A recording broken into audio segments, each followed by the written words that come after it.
Thyroid தொடர்பான பிரச்சனைகள் இருக்கும். ஒன்று ஹைப்போதைராய்டிசம் இல்லைன்னா ஹைப்பர் தைராய்டிசம். இது ரெண்டுமே இல்லைங்க. ஆனால் எனக்கு வந்து தைராய்டு கிளாண்டில் நொடியூல்ஸ் வந்து ஃபார்ம் ஆகிருக்கு. Vitamin B, so B complex deficiency இருக்கும்பொழுது கால் பாத எரிச்சல் வரலாம்.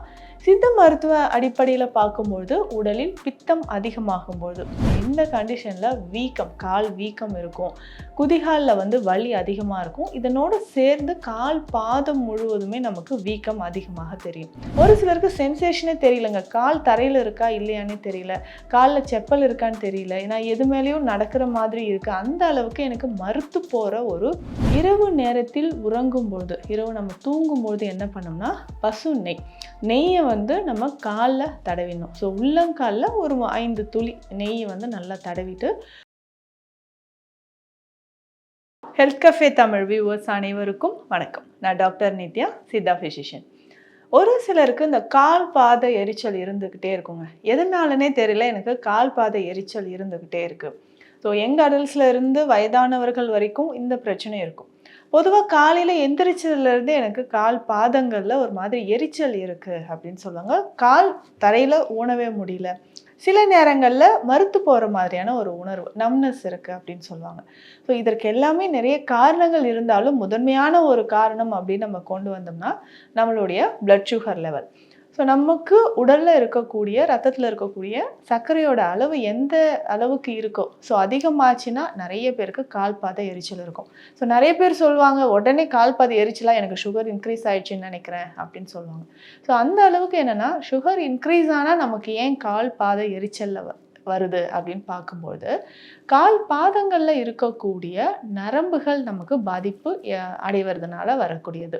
ஸோ நரம்புகள் பாதிப்பு அப்படின்னு சொல்கிறது, சுகர் அதிகமாகும்போது என்ன ஆகுதுன்னா ஆட்டோமேட்டிக்காக நம்ம உடலில் கால் பாத நரம்புகள் பாதிப்பு ஏற்பட்டு ஒரு மாதிரி மறுத்து போகிற உணர்வோ பாத எரிச்சலோ அதிகமாக ஏற்படுது. சுகர் லெவல் குறையும் போது கால் பாதங்களில் இருக்கக்கூடிய நமக்கு எரிச்சலும் குறைய ஆரம்பிச்சிருது. ஸோ இதை தொடர்ந்து பார்த்தோம்னா வேறு என்னென்ன காரணங்களால் கால் பாத எரிச்சல் நமக்கு வரலாம்? தைராய்டு. இப்போ தைராய்டு தொடர்பான பிரச்சனைகள் இருக்கும்பொழுது, ஸோ இன்றைய காலகட்டத்தில் நிறைய பேருக்கு பார்த்தோம்னா இந்த தைராய்டு தொடர்பான பிரச்சனைகள் இருக்கும். ஒன்று ஹைப்போதைராய்டிசம் இல்லைன்னா ஹைப்பர் தைராய்டிசம். இது ரெண்டுமே இல்லைங்க. ஆனால் எனக்கு வந்து தைராய்டு கிளாண்டில் நொடியூல்ஸ் வந்து ஃபார்ம் ஆகிருக்கு அப்படின்னு சொல்லுவாங்க. நொடியூல்ஸ்னால் கட்டிகள் மாதிரியோ இல்லை தைராய்டு கிளாண்டில் நமக்கு வீக்கம் ஏற்பட்டிருக்கிறதோ நம்ம பார்க்குறோம். இந்த மாதிரியான வீக்கம் இருக்கும்பொழுது கால் பாத எரிச்சல் நமக்கு ஏற்படுது. ஸோ இப்போ தைராய்டு கிளாண்டில் ஏதாவது ப்ராப்ளம் இருந்தாலோ, சில பெண்களுக்கு பிசிஓடி அப்படின்னு சொல்லக்கூடிய ப்ராப்ளம் இருக்கும். ஸோ பாலிசிஸ்டிக் ஓவரியன் டிசீஸ் அப்படின்னு சொல்கிறோம். ஓவரிஸில் நமக்கு சின்ன சின்னதாக நீர் கட்டிகள் இருக்கும் பொழுதும் கால் பாதங்களில் எரிச்சல் வந்து ஏற்படுது. இதை தாண்டி பார்த்தோம்னா நமக்கு விட்டமின் டிஃபிஷியன்சி, பர்டிகுலராக பார்த்தோம்னா vitamin B, so B complex deficiency இருக்கும் பொழுது கால் பாத எரிச்சல் வரலாம். சித்த மருத்துவ அடிப்படையில் பார்க்கும்பொழுது உடலில் பித்தம் அதிகமாகும்போது 3 தோடங்களில் வாதம், பித்தம், கபம், இதில் பித்தம் அதிகரிக்கும் பொழுது கால் பாதங்களில் எரிச்சல் வருது. இதை தாண்டி வந்து பார்த்தோம்னா ரொமட்டாய்டு ஆர்த்ரைட்டிஸ் அப்படின்ற ஒரு கண்டிஷன் இருக்கும். ஸோ இந்த கண்டிஷனில் வீக்கம், கால் வீக்கம் இருக்கும். குதிகாலில் வந்து வலி அதிகமாக இருக்கும். இதனோடு சேர்ந்து கால் பாதம் முழுவதுமே நமக்கு வீக்கம் அதிகமாக தெரியும். ஸோ இந்த மாதிரி கண்டிஷன்லையும் நமக்கு என்ன ஆகும்னா கால் பாதங்களில் அதிகமான எரிச்சல் இருக்கலாம்.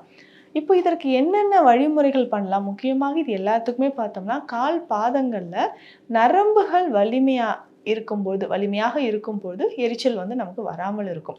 ஒரு சிலருக்கு சென்சேஷனே தெரியலங்க. கால் தரையில் இருக்கா இல்லையானே தெரியல, காலில் செப்பல் இருக்கான்னு தெரியல, நான் எது மேலேயும் நடக்கிற மாதிரி இருக்கு. அந்த அளவுக்கு எனக்கு மறுத்து போகிற ஒரு உணர்வு இருக்குன்ட்டு நிறைய பேர் சொல்லுவாங்க.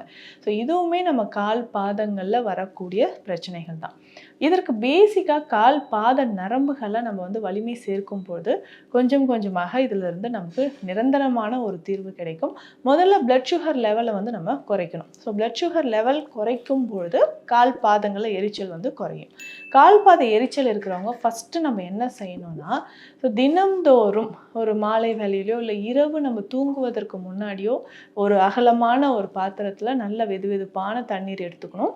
அதில் கொஞ்சமாக நம்ம வந்து எப்சம் சால்ட், நிறைய போட வேண்டாம், ஒரு 2-4 கிராம் அளவுக்கு எப்சம் சால்ட் நம்ம அதில் போட்டுட்டு, திரிஃபலா சூரணம் அந்த தண்ணீரில் போட்டுட்டு கொஞ்சம் மஞ்சள் பொடி, சேர்த்து கால் பாதங்களில் அந்த தண்ணீரில் வச்சுட்டு இருக்கணும்.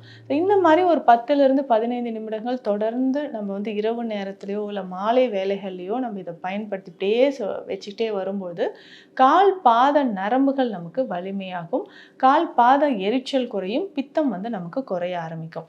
இரவு நேரத்தில் உறங்கும்போது, இரவு நம்ம தூங்கும்போது என்ன பண்ணோம்னா பசு நெய்யை வந்து நம்ம காலில் தடவிடணும். ஸோ உள்ளங்காலில் ஒரு 5 துளி நெய்யை வந்து நல்லா தடவிட்டு தூங்கும்பொழுது கால் பாத எரிச்சல் நமக்கு கொஞ்சம் கொஞ்சமாக குறைய ஆரம்பிக்கும். ஸோ இதை தாண்டி பார்த்தோம்னா கால் பாத எரிச்சலுக்கு பொதுவான காரணங்கள் அப்படின்னு நம்ம சொன்னோம். So blood sugar level increase ஆனாலோ இல்லை தைராய்டு தொடர்பான பிரச்சனைகள் இருந்தாலோ, உடலில் அதிகமான டாக்ஸின்ஸ் இருந்தால், இல்லை ரொமட்டாய்டு ஆர்த்ரிட்டிஸ் இருந்தால் நமக்கு கால் பாதம் எரிச்சல் இருக்கும்.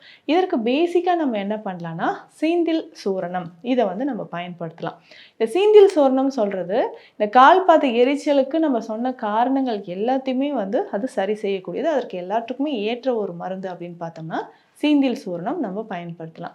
இந்த பொதுவாகவே இந்த சீந்தில் அப்படின்னு சொல்லக்கூடிய இந்த மூலிகைக்கு நம்ம பிளட்டில் இருக்கக்கூடிய சுகர் லெவலை வந்து கண்ட்ரோல் பண்ணுறக்கூடிய ஒரு ஆற்றல் இருக்குது.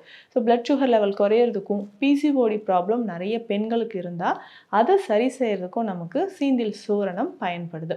பாடியில் நிறைய டாக்ஸின்ஸ் இருக்குனாலும், அதாவது கழிவுகள் உடலில் தேங்கி இருந்தாலும் பித்த தோடத்தை சமநிலைப்படுத்தவும் நமக்கு சீந்தில் சூரணம் பயன்படுது. ஸோ இந்த சீந்தில் அப்படின்னு சொல்லக்கூடிய இந்த மூலிகையோடு இன்னும் சில மூலிகைகளும் சேர்த்து செய்யக்கூடியது தான். அதுலேயும் முக்கியமாக இதில் வாய்விடங்கம் அப்படின்ற ஒரு மூலிகை இருக்குது.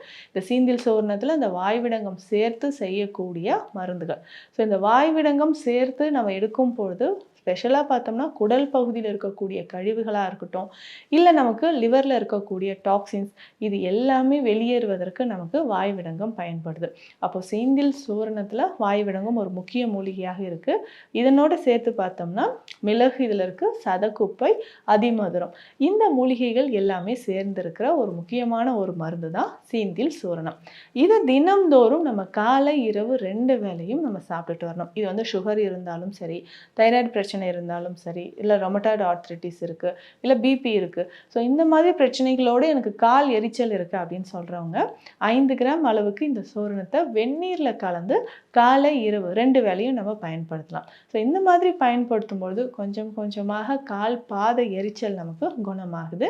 இரவு நேரத்தில் தூங்கும் பொழுது என்ன பண்ணலான்னா முருங்கைப்பூ உலர்ந்த பூக்கள் வந்து கடைகளில் இருக்கும், இல்லை நம்ம ஃப்ரெஷ்ஷாக நீங்கள் கலெக்ட் பண்ணால் கூட அது பண்ணிக்கலாம்.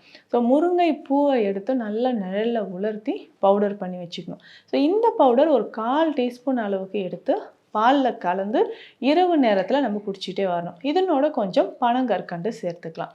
ஸோ அப்போ பித்ததோடம், கண் எரிச்சல் இந்த மாதிரியான பிரச்சனைகளுக்கு முருங்கைப்பூ நமக்கு பயன்படுது. ஸோ அப்போ முருங்கைப்பூ வந்து பாலில் கலந்து குடிக்கும் பொழுது நமக்கு கால் பாத எரிச்சல் நமக்கு குணமாகும். இரவு நேரத்தில் வந்து நெய் உள்ளங்காலில் கொஞ்சம் தடவிட்டு தூங்கும் பொழுதும் கால் பாத எரிச்சல் வந்து குறைய ஆரம்பிக்கும். ஸோ இதனோடு சேர்த்து தவறாமல் எண்ணெய் குளியல் ரொம்ப முக்கியம். ஸோ இந்த எண்ணெய் குளியல் அப்படின்னு சொல்லும்போது அரக்கு தைலம் பயன்படுத்தலாம்.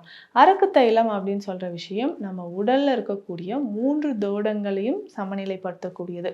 ஸோ வாரம் 2 முறை நம்ம என்ன பண்ணலாம்னா இந்த அரக்கு தைலம் பயன்படுத்தி எண்ணெய் குளியல் எடுக்கும் பொழுது உடலில் இருக்கக்கூடிய உஷ்ணம், பித்த தோடம் குறைய ஆரம்பித்து கால் பாத எரிச்சலும் குறையும்.